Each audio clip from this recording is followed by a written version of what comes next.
squad is fairly thin, but we're putting in some work and we're kind of reaping the rewards. I mean, the difference between this year and last year is our ability to score more goals, and that is what's carrying us. Which is a thin squad. How difficult is it for you to gain some consistency on the pitch play? Oh, very difficult, but over the last couple of months we developed a game model, which we have, and we know exactly what we want to do. All the players working at it, and it's paying dividends, so we just keep working.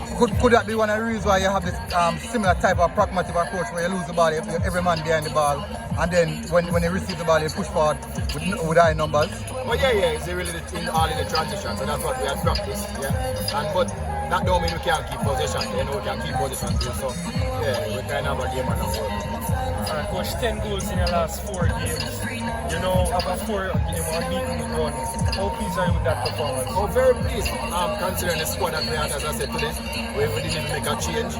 Our national under 17 players are at the camp, so we decided not to call them and go in the match with what we have.